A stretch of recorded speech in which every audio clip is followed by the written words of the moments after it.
welcome back to podcast Indo Prime TV. Kembali lagi bersama kita orang heboh bersama dengan teman-teman semuanya. Mau nyapa-nyapa. Saya Sira Trisha dan teman saya. Ya, Pierre Senjaya. Selamat siang semua.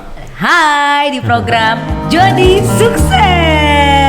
Jadi sukses merupakan impian setiap orang, impian kita semuanya. Asal kita tahu cara dan formulanya dan bagaimana menuju kesuksesan itu. Ada batu kerikil, bagaimana kita menyingkirkannya.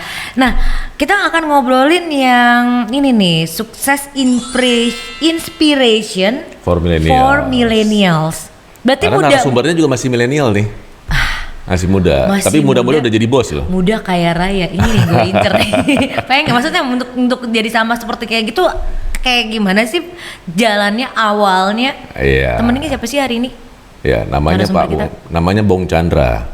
Bong Chandra. Bong Chandra. Oh, nah, dia udah itu. banyak banget sebenarnya yang kenal nih. Oke, dia itu adalah founder the SM Yucata and Smith, Yucata and Trinity Land. Trinity Land. Iya. Aduh, maaf ya kalau misalkan ada salah penyebutan ya.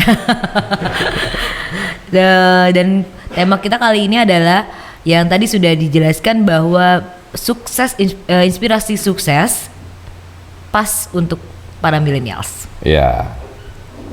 Nah, Pak Bong ini multi talenta loh. Bukan hanya motivator, penulis buku juga, ya. Tetapi juga ternyata sekarang jadi bos properti. Di mana-mana ya, itu jadi bos dulu baru motivator. Ini terbalik, dia motivator dulu baru jadi bos. Itu gimana ceritanya ya? Kita tanya langsung ya. Aduh, langsung aja kita sapai. Halo, apa kabar? Halo, Pak Bong Chandra, apa kabar? Iya. Halo Syara. Bung Chandra. Makin Baik. Sekarang Muda. agak jenggotan-jenggotan ya kan? Oh, biar kelihatan agak wise mungkin gitu ya. Makin berwibawa. Iya. Ini kita semua tahu bahwa dirimu merupakan seorang yang pertama kali menginjak karirnya di dunia motivasi sebagai seorang motivator dan kemudian menjadi pembisnis di bidang properti.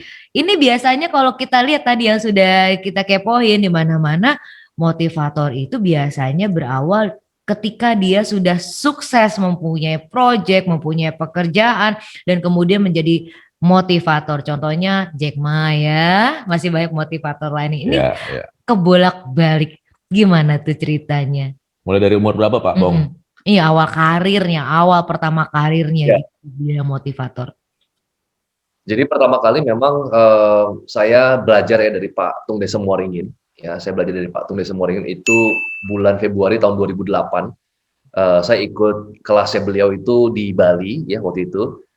Train for trainer saat itu dan pada saat itu saya punya goal, saya punya dream adalah saya ingin bisa kasih impact di orang-orang yang memang kerja di perusahaan-perusahaan. Jadi dari tahun 2008 sampai tahun 2010 ya saya terbang hampir 20 kota dalam sebulan. Ya, jadi dari tahun 2008 sampai 2010 saya memberikan motivational session ke beberapa perusahaan. Dan mulai dari Shell waktu itu yang sempat masuk sebagai perusahaan terbesar nomor 1 di dunia versi Fortune 500 sampai ke perusahaan multinasional dan total lebih dari 100 perusahaan ya saya sudah kasih sesi di sana. Nah kemudian suatu saat saya diundang untuk kasih satu sesi memberikan inspirasi mengenai topik self dan marketing itu di Surabaya pada saat itu. Dan kebetulan acaranya ini adalah acara dari Real Estate Indonesia atau REI di Surabaya. Dan pembicara itu bukan cuma saya, tapi ada dari Jakarta ya, itu ada saya dan Pak Matius Jusuf. Nah, Pak Matius Jusuf ini adalah seorang marketing director dari Agung Podomoro. Nah, itu tahun 2009. Nah, pada saat saya terbang dari Jakarta, kan kita satu pesawat ya. Kemudian Pak Matius bilang, Pak Bong ini apa? Saya bilang saya motivator. Kemudian dia bilang bahwa nggak mau masuk di properti. Saya bilang ya seperti apa Pak properti? Saya nggak punya pengalaman. Tapi ya boleh juga kalau saya mau belajar. Dan akhirnya ya beliau ajak saya. Jadi setelah dari Surabaya pulang ke Jakarta, beliau ajak saya diskusi. Setelah diskusi saya dikenalkan dengan satu temannya lagi, Pak Septian. Ya, dan kemudian akhirnya kita 2009 akhirnya kita sepakat kita bikin PT Perintis Trinity Property yang sekarang sudah go public. Jadi disitulah cikal bakal pertama kali saya bangun perusahaan properti. Nah, dari sana 2009, 10, 11, 12, 13, 14, akhirnya keterusan Keterusan sampai di 2014 itu saya memutuskan untuk berhenti total, untuk menerima undangan lagi. Jadi start dari 2014 itu saya udah nggak keliling ke perusahaan lagi. Jadi kita bangun saat ini ada lebih dari 4.000 unit properti yang tersebar itu paling banyak di daerah Serpong dan Alam Sutera. Gitu. Wow. Nah, saya ingat banget yang produk pertamanya Ubud Village, Pak ya. Benar nggak, Pak? Iya, betul, betul. Pertama kali kita develop perumahan itu di Ciledug, itu namanya Ubud Village. Gitu. Itu 5 hektar. Tahu nggak sih story di balik Ubud Village itu gimana? Itu adalah pertama kali menjual kenapa memilihnya namanya Ubud gitu ya? Iya. Apa Pak yang mau dikasih? Jadi pertama kali kita mulai dengan, tentu mimpi kita kan pasti ingin bangun proyek-proyek yang besar ya, tapi harus mulai dari anak tangga yang kecil. Jadi sebelum bangun proyek yang high-rise building atau apartment building, ya harus dari landed house dulu. Kemudian sebelum kita jual apartemen yang atau properti yang harganya miliaran, kita jual yang ratusan juta dulu. Nah waktu itu juga kita dapat lahan ya di daerah Ciledug Raya. Kemudian akhirnya kita test market dulu dan kita market study. Nah, waktu kita market study, ternyata marketnya itu adalah ini rumah-rumah yang harganya terjangkau. 300 juta sampai 1,2 miliar paling mahal. Nah, lalu kita study di sana, market ini, kira-kira mereka ini market apa sih yang paling cocok. Nah, waktu itu semua orang kan selalu bikin konsep yang luar negeri. Nah, saya pikir orang luar negeri justru malah pengen belajar budaya Indonesia.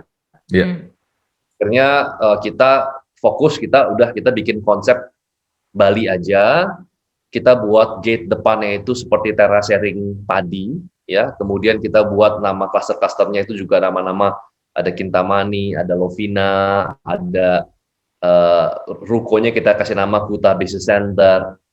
Dan akhirnya ternyata 2009 kita launch, 2010 awal itu sudah habis gitu. Dan sekarang proyek ini sudah serah terima dan sudah serah terima itu dari tahun 2011 ya, jadi udah cukup lama sih, udah 11 tahun yang lalu. Wow. Nah, deg-degan nggak tuh Pak waktu jalanin produk pertama Pak? Keyakinannya kayak gimana tuh awalnya? Berhasil atau enggak berhasil? Betul. Enggak, gitu. Maju. Nggak deg-degan sih, kebetulan saya nggak pernah deg-degan. Orangnya cool soalnya Pak Bong ini. Ini bagus nih. Nggak pernah deg-degan. Jadi benar-benar yakin bahwa apa yang sudah dipilih adalah pilihan kehidupan. Berarti ada nggak sih perbedaan yang dirasakan ketika menjadi pembicara dan menjadi pelaku bisnis? Tadi kan cuma ngomong, oh iya harus begini, dan tiba-tiba membanting setir menjadi benar-benar the real pelaku bisnis atau yang kita bilang businessman. Apa yang menjadi perbedaan Pak? Menurut saya sebenarnya ya tentu beda ya, karena kalau misalkan ketika kita jadi pembicara atau jadi motivator, kita tidak creating system, jadi sistemnya adalah saya sendiri gitu ya.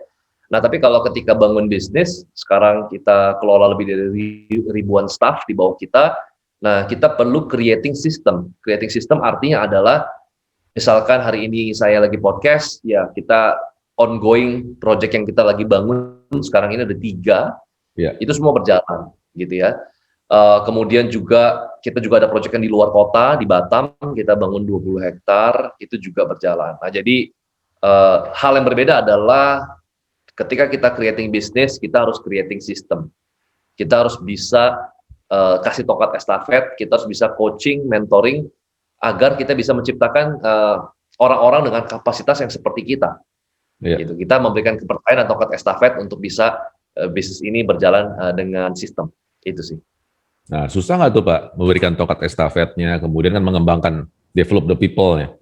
Kira-kira apa yang paling diperhatikan untuk bisa untuk diberikan tongkat itu Pak?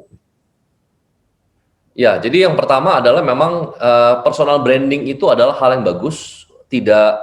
Saya tidak mengatakan bahwa waktu saya bangun Trinity saya tidak pakai personal branding. Jadi justru dulu Trinity ini saya bangun mau nggak mau saya banyak memanfaatkan personal branding saya sebagai seorang menulis buku, sebagai pembicara ya.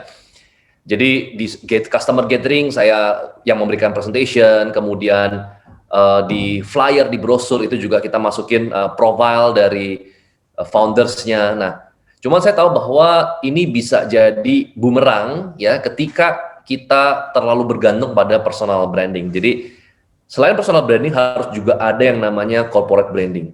Ya, jadi untuk itu start dari tahun 2019 sebelum kita go public, kita rebranding nama kita dari Trinity Property Group menjadi Trinity Land. Jadi kita creating new brand, kemudian kita buat campaign juga, kemudian kita buat slogan juga, dan pelan-pelan kita mulai shifting yang tadinya yang keluar itu Pak Bong, sekarang Trinity yang terus yang kita keluarkan ya.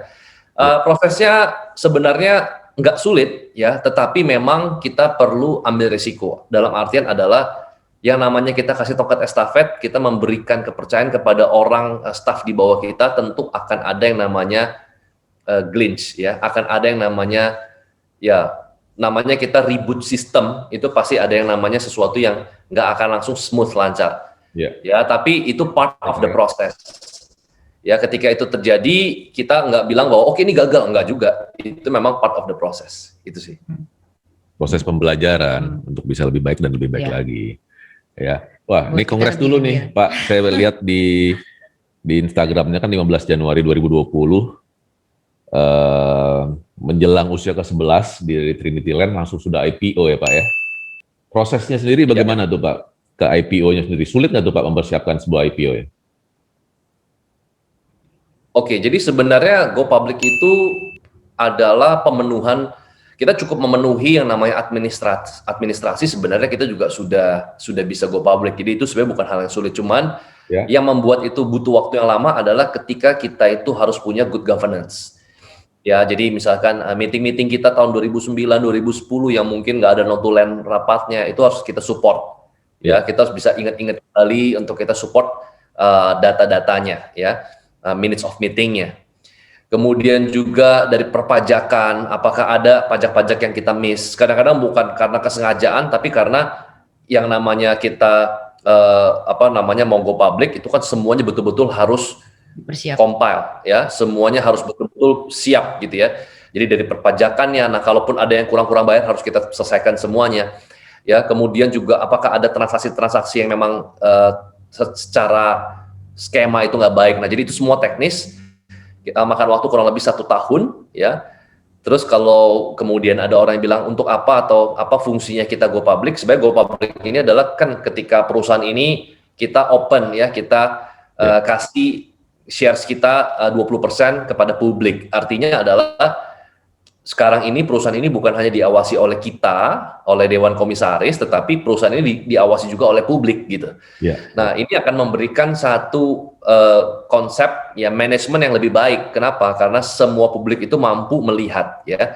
Sehingga ini mendorong kita untuk selalu bisa memberikan reporting yang lebih baik ya. Kemudian mengelola perusahaan dengan lebih baik gitu. Dan yang kedua adalah tentu dengan kita sudah melantai di bursa, kita bisa punya akses fund ya, akses funding yang lebih baik atau lebih murah. Ya, sebagai private company kan akses funding kita terbatas ya, hanya dari bank. Tapi dengan kita menjadi perusahaan publik, akses funding ini jadi lebih terbuka dengan biaya funding yang juga jauh lebih murah. Itu sih. Jadi sebenarnya nggak sulit. Yang penting kalau misalkan kita hari ini memang ingin punya perusahaan yang go public, ya dari sekarang itu udah harus rapih dari sekarang perusahaannya. Dan ketika lagi sudah dalam tahap berjalannya usaha itu sendiri, hambatan-hambatan apa sih yang paling sering ditemui dan bagaimana untuk mengatasinya? Ya, hambatan secara general ya. Jadi hambatan secara general sebenarnya sama harusnya dengan semua jenis bisnis. Jadi saya percaya bahwa tidak ada industri yang secara khusus itu, let's say misalkan kena impact COVID-19 ya, retail kena impact ya, kemudian juga travel kena impact, dunia perfilman kena impact, properti kena impact, perhotelan kena impact. Jadi semuanya kena. Jadi buat saya sebenarnya problem setiap industri itu harusnya mirip, cuman memang ada hal-hal yang memang berbeda dari properti. Nah, salah satunya misalkan properti ini adalah industri yang sangat mengutamakan yang namanya cash flow ya. Jadi salah satu titik yang membuat properti ini cukup kena impact pada saat COVID-19 itu adalah cash flow. Nah, cash flow ini apa? Properti ini adalah jenis industri yang membutuhkan capital yang besar. Ya, jadi misalkan beli lahan aja sudah besar ya, bangun project aja sudah besar. Sementara kan term of payment, ada orang yang beli dengan bank, ada yang pakai installment. Jadi kita mesti mengeluarkan modal yang besar di depan, ya, upfront, gitu ya. Nah, jadi ketika kita masuk dalam industri properti, ya, salah satu yang memang harus kita fokuskan itu adalah bagaimana kita bisa memanage cash flow kita dengan baik, ya. Dan kita bersyukur bahwa 2020 itu adalah tahun di mana kita bisa membuktikan, ya, bahwa kita adalah perusahaan yang bisa memanage cash flow kita dengan baik. Kenapa? Karena di awal 2020 itu pembangunan College Boulevard itu baru lahan, ya. Kemudian di tahun 2021 awal sekarang sudah lantai 12. Jadi selama COVID-19 kita bangun 12 lantai untuk College Boulevard. Untuk yang The Smith di awal tahun 2020 kita itu baru topping off. Topping off itu kurang lebih baru 60% jalan, ya, baru 60% selesai maksud saya. Ya. Nah, di awal 2021 kita sudah handover. Nah, jadi selama COVID-19 2020, proyek kita tidak ada yang terlambat, semuanya on schedule, dan bahkan ada yang kita serah terimakan. Ini adalah salah satu bentuk bagaimana good governance ketika kita mengelola company dengan baik. Jadi benar-benar keputusan IPO-nya kayaknya tepat juga, Pak, ya. Itu kan hanya beberapa bulan setelah itu kita benar-benar secara nasional dinyatakan ini, ya, COVID, ya. Gitu, waduh, luar biasa. Nah, boleh cerita sedikit nggak, Pak Bong, mengenai The Max itu sendiri? Karena The Max ini kan produknya di Batam, ya, Pak, ya? Benar ya, Pak, ya? Ya. Itu soalnya kita lihat gambarnya. Ya. We build the city, ya. Udah bukan bikin village lagi, bukan bikin apartemen lagi, Kota. tapi bangun kota. Wah, ini Kita biasanya kalau kayak main kayak gini biasa kayak ada main di game. Ini nyata bukan game. Keren banget nih. Kira-kira apa nih idenya apa, terus visinya ke depan bagaimana nih Pak? Boleh di-share sedikit Pak? Visi-misinya ya. Iya, visinya. Jadi Batam ini adalah kawasan ekonomi khusus yang ditunjuk pemerintah, ya, di mana kayak misalkan sekarang ini kan orang beli properti kan disubsidi PPN sama pemerintah. Nah, kalau di Batam itu dari dulu sudah tidak ada PPN. Kenapa? Karena Batam ini merupakan kawasan ekonomi khusus, ya, dan lokasinya sangat strategis, dekat banget dengan Singapura. Ya. Kemudian orang-orangnya juga adalah orang-orang yang memang sangat terbuka, ya, dengan pendatang, ya. Dan Batam ini punya potensi yang luar biasa. Karena banyak banget turis-turis dari Singapura, dari Malaysia yang juga datang ke Batam. Nah, di Batam sendiri kita bangun satu proyek namanya Marks Boulevard. Nah, Marks Boulevard ini luasnya adalah 20 hektar dengan total value itu adalah 5 triliun rupiah. Wow. Dan kita bangun proyek yang pertama adalah Paul Mark, ya. Paul Mark ini adalah distrik yang pertama. Jadi kita ada 5 distrik, ada 5 distrik. Nah, Paul Mark ini adalah distrik yang pertama di mana kita ada yang pertama adalah ada condo villa, itu medium rise apartment. Ada 3 tower, itu hanya 6 lantai. Yeah. Dan biasanya kalau orang bangun apartemen atau bangun properti, itu 60%-nya itu dijual, 40%-nya untuk ruang terbuka. Nah, tapi untuk di Paul and Prive, ini condo villa yang kita bangun, ya, di distrik pertamanya kita di Batam, itu kita bangun kita hanya bangun 25%. 75%-nya kita jadikan ruang terbuka. Wow. Ya, jadi ini ya, Pak, ya? Ya, biasanya kan kalau kita jadikan makin besar ruang terbuka, otomatis harga makin mahal. Margin pasti makin kecil, gitu ya. Ya. Ya, kemudian kita juga ada Paul Lane, jadi ada Paul and Prive itu condo villanya, kemudian ada Paul Lane. Nah, Paul Lane ini apa? Ini adalah area komersil kita. Ya. Dan pada saat COVID-19 kita juga meluncurkan rumah, ya, rumah. Dan rumah ini itu ada di distrik kedua.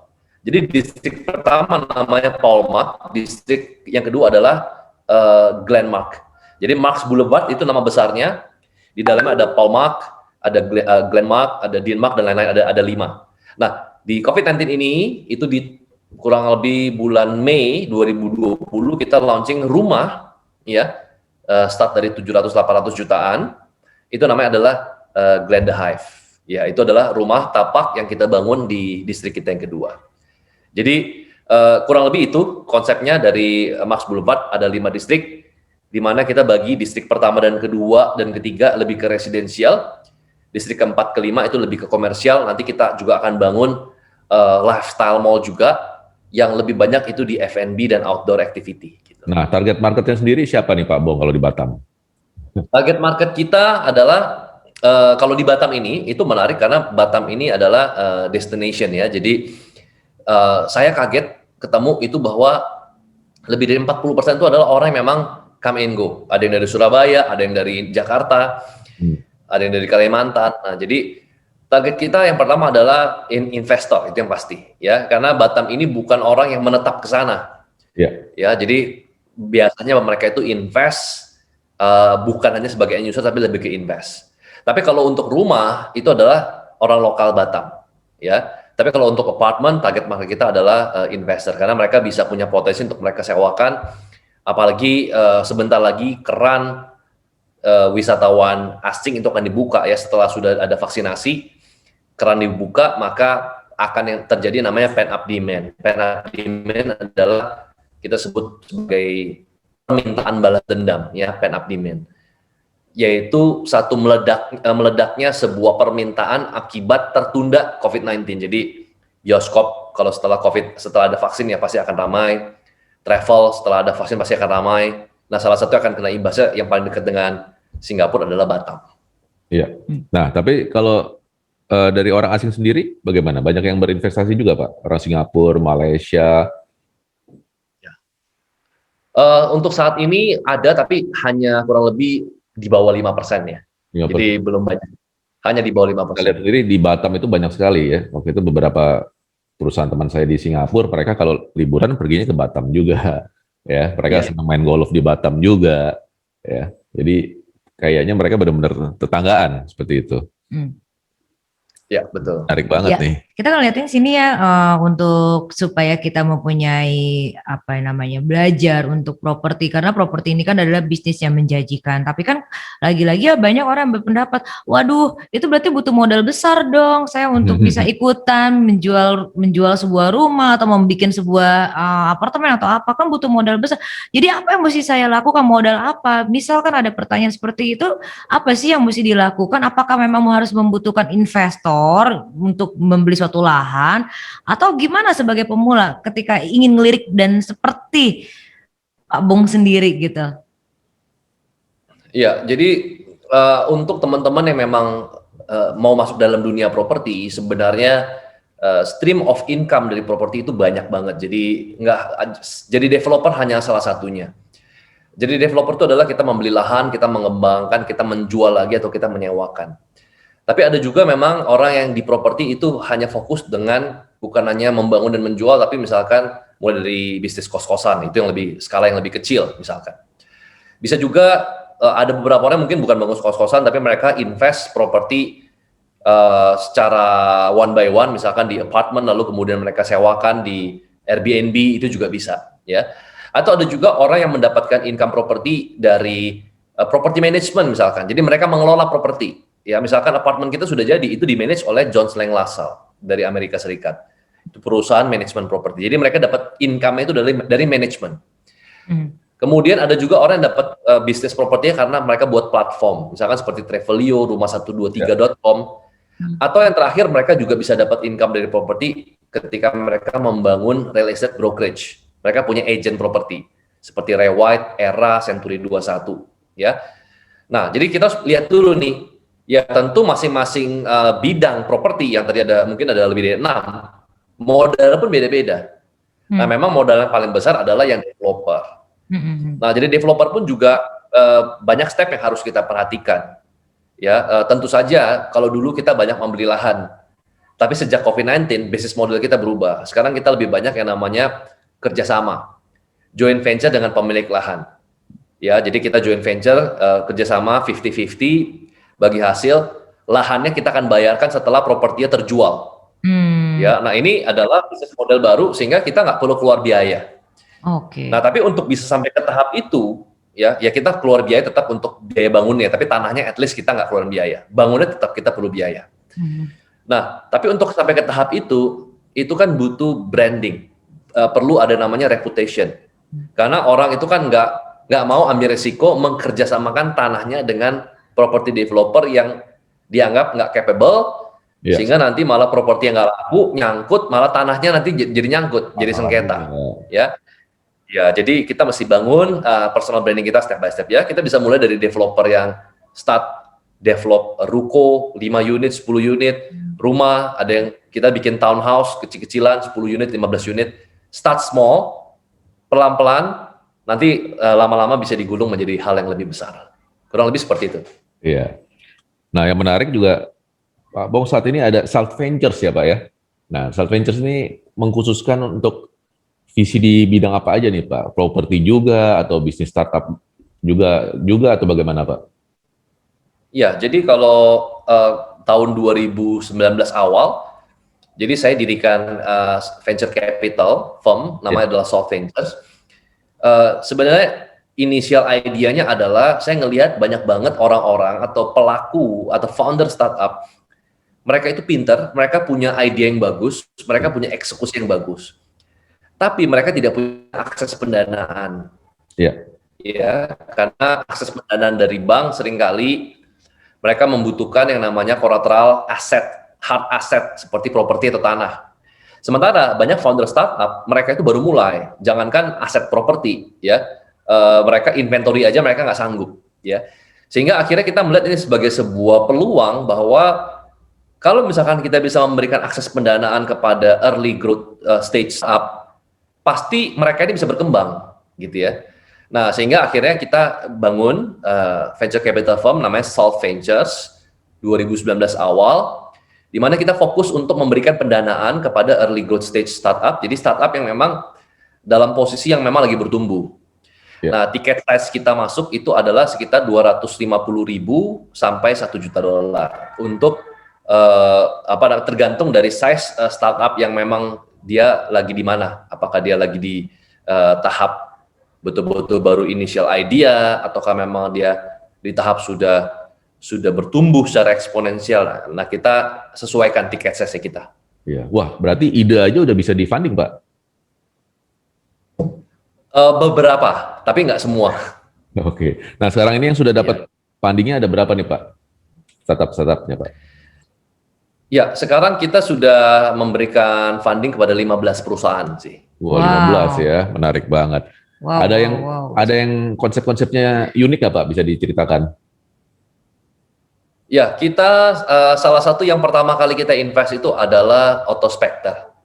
Ya, Autospector ini Autospector. Dia adalah car inspection company. Jadi perusahaan jasa yang menginspeksi mobil-mobil second. Jadi ketika kita mau beli mobil, itu akan diberikan rapor dulu sama Autospector, apakah sertifikasi nanti A, B, atau C gitu ya. Nah, tentu saja kalau yang A, kita lebih secure kalau kita beli mobilnya. Iya. Dan biasanya kalau dia sertifikatnya B, itu juga kita ada kerjasama dengan insurance, sehingga kalau kita beli mobil second dengan sertifikasi B ke atas, itu kita akan mendapatkan garansi, ya, garansi itu kalau mobil ada masalah selama setahun itu bisa dapat uang kita kembali. Ya, nah, Autospector ini adalah foundernya adalah Jeffrey, ya. Dia ini dulu dia kerja di car auction company terbesar di US, di Amerika. Ya. Kemudian juga dia memenangkan yang namanya incubation, ya, di Plug and Play Indonesia. Plug and Play adalah salah satu inkubator, ya, dari Silicon Valley. Dari 1000 startup itu ada 5 yang akhirnya dikasih seed funding oleh Plug and Play. Nah, salah satunya adalah Autospector. Ya. Nah, jadi saat ini Autospector kita lagi pre-series A. Wow. Dan ya total setiap bulan kita menginspeksi lebih dari 6.000 mobil setiap bulan. 6.000 mobil. Tapi si Jeffrey ini orang Indonesia, Pak ya. Jadi all company ini yang 15 ini semuanya Indonesian company ya. Ya, gimana? Sorry, agak terputus. Sorry. Ya, 15 perusahaan yang sudah diinvest ini semuanya perusahaan lokal semua ya, Pak? Atau ada yang dari luar negeri? Perusahaan lokal semua. Oh, oke. Semua perusahaan lokal semua. Menarik nih, berarti ini yang lokal kita bangsa juga cinta produk dalam negeri. Berarti masih banyak orang Indonesia ini mempunyai potensial dan perlu dikembangkan lagi. Kira-kira apa lagi sih yang ingin dikembangkan dari Pak Bung sendiri untuk kedepannya lagi? Apakah memang akan stay di properti? Apakah ada pekerjaan-pekerjaan lagi yang lebih menantang untuk dilakukan dan itu merupakan suatu penghasilan lagi, income yang besar salah satunya mungkin? Iya. Kalau saya pribadi sih, saya tetap 80% ya sampai 85% fokus saya dan waktu saya lebih ke properti. Ya. Jadi kebetulan memang yang Soft Ventures ini saya nggak sendirian. Ya, jadi ada co-founder, ada 4 orang ya termasuk saya. Jadi ada Dani dan juga ada Vincent yang memang mereka lebih day to day di sana ya, sehingga saya tetap lebih fokusnya ke properti. Jadi menarik. kalau menurut saya sih memang properti ini siklusnya lagi bagus, jadi kita akan kembangkan cukup banyak ya proyek-proyek baru di pipeline kita.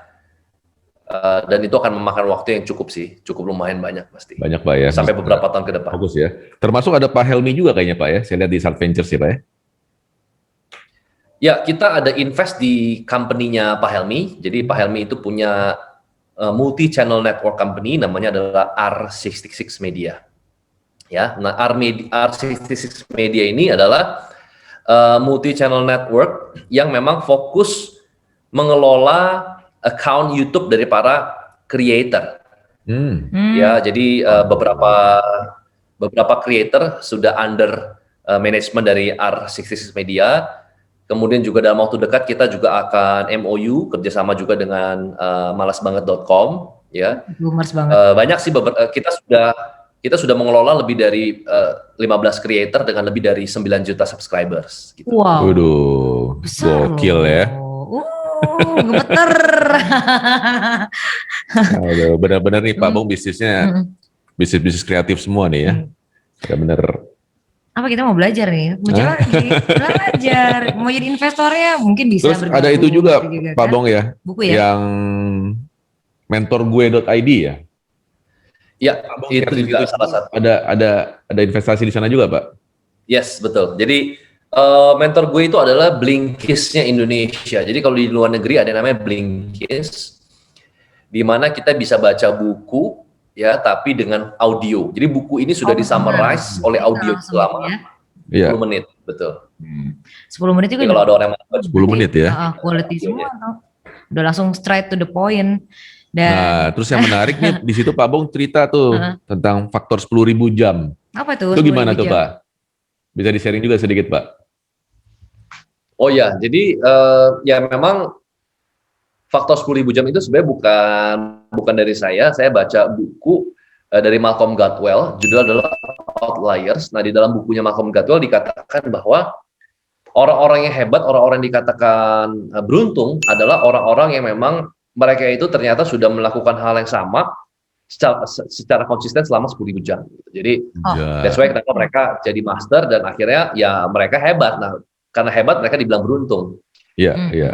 Padahal mereka bukan beruntung, tapi mereka sudah Pak Bong loh. Kalau orang yang bilang kita jam terbang. 12 tahun konsisten loh. Ya. Bahkan proyek-proyeknya selesai semua. Iya.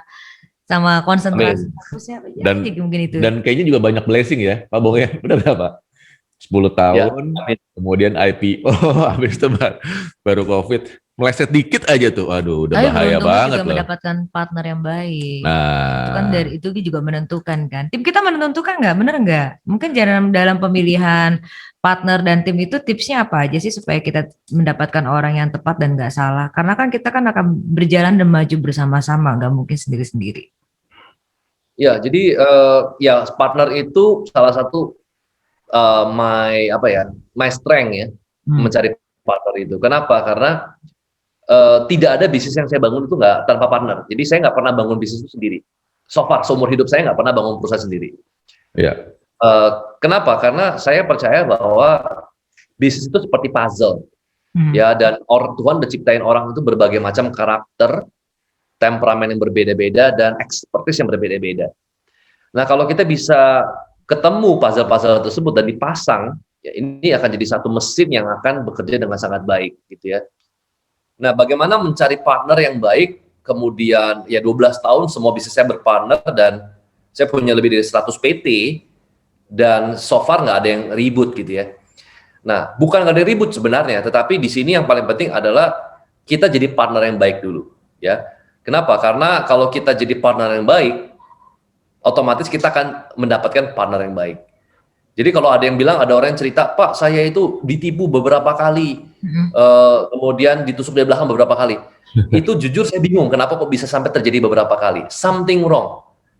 Karena saya ketemu dengan beberapa orang, ya, ada orang yang memang dia orangnya nggak ribet, orangnya simple, tidak meribetkan orang lain.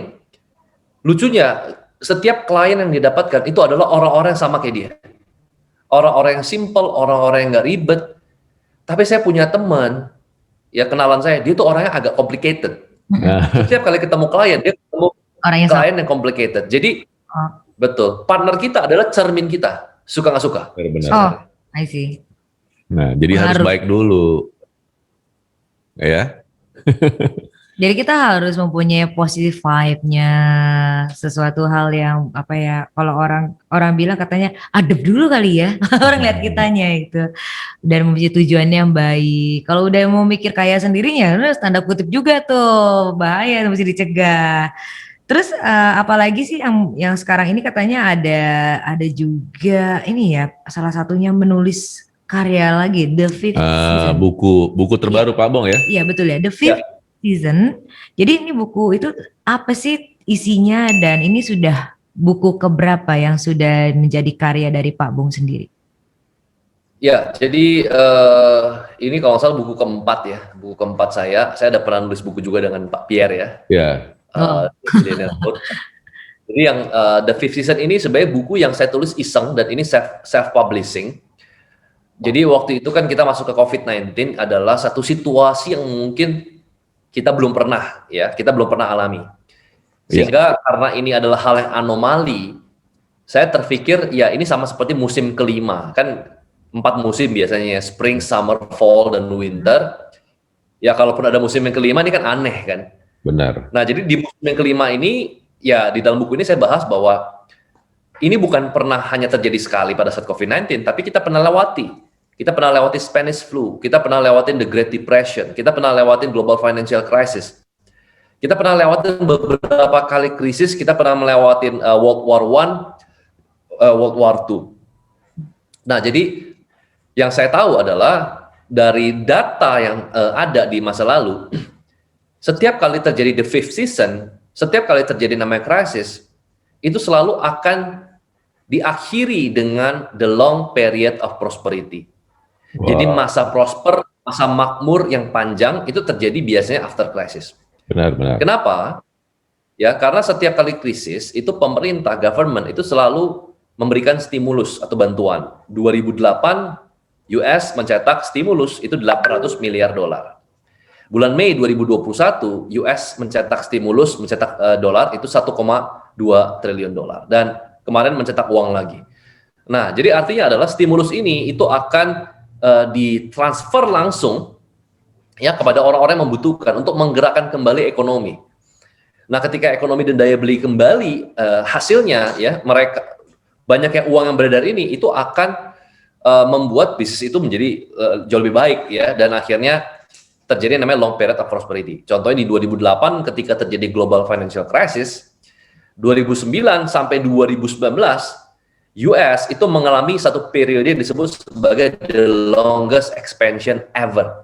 Dalam sejarah US itu sahamnya naik selama 10 tahun berturut-turut. Perusahaan, jobs creation itu semua naik selama 10 tahun berturut-turut, dan itu merupakan the longest expansion. Nah, jadi saya optimis bahwa the fifth season itu selalu melahirkan new leaders. 98 melahirkan Pak Khairul Tanjung, Pak Sandi Uno, Pak Erick Thohir. Yeah. 2008 melahirkan Nadiem Makarim, William Tanuwijaya, Ahmad Zaki. Ya. Nah, tinggal 2020 ini melahirkan siapa? Jadi setiap kali the fifth season terjadi, itu selalu melahirkan the new leaders. Karena pada saat musim kelima terjadi, pertandingan itu menjadi adil. Game itu di-reset jadi 0. Tidak ada lagi brand kecil, menengah, besar, semua sama.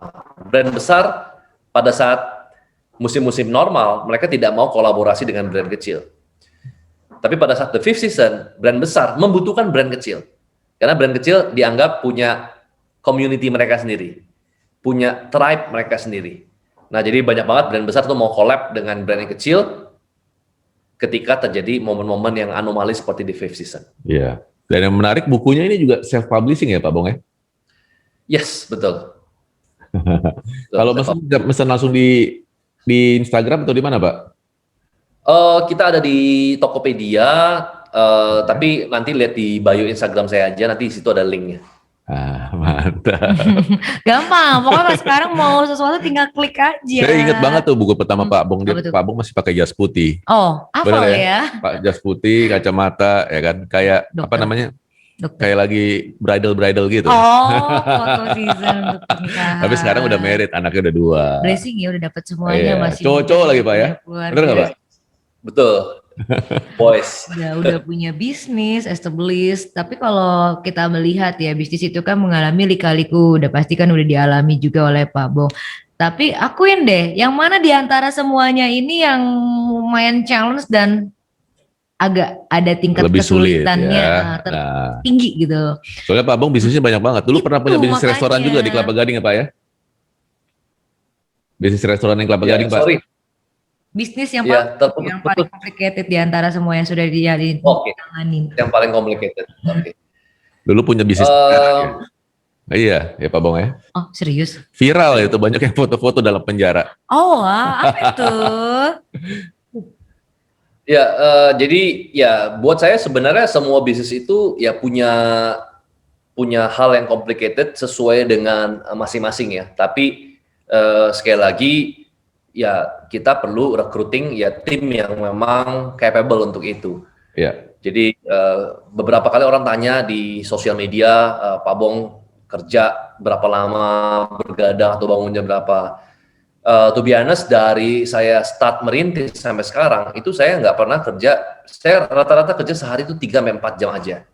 Oh, 3-4. Jadi saya bukan orang yang saya bukan believer dari kerja keras kebetulan ya. Cuman banyak orang salah nangkep. Oh berarti ya udah kita nggak kerja keras. Ya. Nah buat saya sebenarnya yang paling penting adalah kita bisa punya tim ya. Kita bisa kerja smart ya. Kita bisa work smart. Yang penting buat saya prinsip saya adalah jangan pukul angin. Jadi ketemu bisnis yang sulit, buat saya solusinya adalah ya ketemu partner yang tepat, ketemu tim yang tepat gitu. Jadi kalau ditanya superpower atau strength-nya Pak Bong itu adalah di recruiting gitu. Jadi di Trinity kita rekrut orang-orang yang the best. Di 2018 Trinity kita punya CEO baru, Pak Ishak Chandra. Ya Pak Ishak Chandra ini sebelumnya adalah CEO dari developer terbesar di Indonesia, yaitu Sinar Mas Land. Oh. Ya, dan 2018 ya beliau bergabung di Trinity. Wah. Kemudian 2020 ya, 2020 bulan Desember, betul. Kita juga merekrut direktur sales dari Transpark. Ya, Transpark adalah perusahaan properti milik Pak CT, Pak Karol Tanjung. Jadi semua hal yang complicated tadi ya kita bisa solve dengan kita rekrut the best of the best di fieldnya masing-masing gitu. Ini hebat ya. Gimana caranya tuh Pak? Berani berinvestasi di manpowernya. Tapi tunggu dulu, kita tanya dulu bagaimana cara merekrutnya. Tidak dari yang grup-grup sangat besar untuk bisa masuk ke Trinity Land. Itu nggak gampang loh. Apakah memang? Dan saya pikir bukan soal kompensasinya aja kan sebenarnya. Tapi apakah memang karena memang dia udah ketemu Pak Bong sendiri, kemudian bicara, memiliki persamaan konsep visi ke depan atau bagaimana Pak yang membuat mereka akhirnya setuju untuk pindah ke Trinity Land? Ya, yang paling penting adalah kita harus bisa menerjemahkan visi kita dengan baik, gitu ya. Jadi people follow vision, gitu. Jadi bukan umur, ya, karena sebagian besar dari partner saya ya usianya di atas saya, gitu ya. Shareholder kita bahkan Pak Matthew sendiri 2 kali lipat usia dari saya. Hampir 2 kali lipat. Nah, tapi orang itu nggak ngikutin usia, ngikutin visi. Ya, sometimes mereka itu memang punya kemampuan, punya capacity, tapi beberapa dari mereka mungkin butuh guide ya untuk bisa mencapai visi yang lebih besar gitu. Visi itu bukan hanya bahasa besar, tapi kita harus bisa translate. Saya harus bisa terjemahkan. Misalkan contoh, saya mau apa sih dengan Trinity, ya, saya mau bangun A, B, C, dan lain-lain. Kemudian saya share kepada mereka, dan saya mengatakan bahwa ya, untuk bisa mencapai visi ini, kita butuh orang-orang hebat, gitu ya. Jadi kalau misalkan teman-teman nonton film Avengers, gitu ya, di Marvel Cinematic Universe, itu sebenarnya orang yang hebat itu adalah mastermind di antara semuanya, yaitu si Nick Fury. Ya, Fury dari Shield yang pakai penutup mata sebelah. Kenapa? Dia itu sebenarnya hanya orang biasa. Dia hanya orang biasa, dia nggak punya kekuatan super kan. Nah, tapi dia bisa mengumpulkan ya para superhero dengan satu goal atau visi yang sama. Gitu ya. Jadi kalau misalkan ditanya perannya Pak Bong apa ya? Perannya Pak Bong itu lebih kayak ke Nick Fury-nya gitu. Waduh. Tapi untung nggak pakai ini mata ya. Mata sebelah. Meresearch, mendapatkan dan juga berarti nggak ada kesulitan yang berarti ya di balik semuanya ini. 3 jam 4 jam per hari kerja loh. Iya, waduh, benar-benar enjoying life itu. Tuh. Saya lihat postingnya terakhir Pak Bong. Iya. Pak Bong pernah badannya gede, dia bilang ya. Sebelum COVID ya Pak ya. Oh ya. Ini bikin masih hobi nge-gym nggak Pak? Sekarang ya itu lagi COVID kan, jadi kita nggak ini, jadi akhirnya agak sedikit overweight dikit. Yang penting enjoy ya. Tapi nggak apa-apa, itu menunjukkan kedewasaan. Ya. Kan kita lihat Pak Bong sekarang ini berarti benar-benar like the real businessman. Kalau dulu kayaknya sukses tapi it's too young, ya kan? Semuanya bingung, kok bisa? Tapi kalau sekarang udah mature, benar nggak? Di umurnya segini sudah dapat semua itu, semua orang beruntung loh, ini namanya keberuntungan. Tapi kan keberuntungan ini kan udah tahu formulanya kan, formula yang dimiliki dan formula apa lagi yang mesti dilakukan. Berarti apa yang sudah didapatkan ini, apakah itu merupakan mimpi? Apakah ada mimpi lain lagi yang belum direalisasikan? Atau inovasi bisnis ke depannya Pak Bung sendiri gimana? Terutama 10 tahun ke depan ya Pak Bung ya. Biar supaya, karena kan tadi Pak Bung bilang visinya banyak, sampai teman-teman yang lain pindah loh ke Trinity Land. Kita pengen tahu juga nih. Yang lebih tua aja ngikut gitu kan. Itu gimana caranya? Dan setiap namanya bisnis kan pasti mengalami musim. Iya enggak? Iya. Yes. Jadi visi kita start dari 2021 kita akan berencana untuk satu konsep township development. Jadi luasnya 100 hektar, itu lokasinya masih konfidensial, tapi ada di Greater Jakarta. Di mana saya hobi main SimCity, jadi itu game di mana kita build game-nya dulu itu yang kita bikin itu ya, bikin sebuah kota. Jadi saya pikir ya ini akan jadi the next big thing dan super excited ya. Kenapa? Karena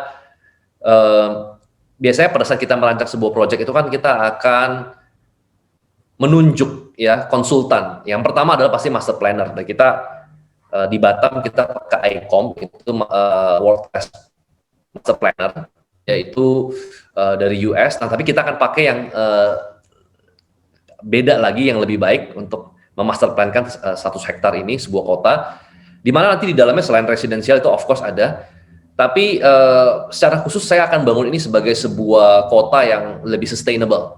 Jadi kita akan building a sustainable city. Jadi mulai dari botanic park yang di atas 5 hektar, water feature, ya, kemudian juga, dan yang paling penting juga saya dan shareholders itu kita akan bangun cluster kita pribadi.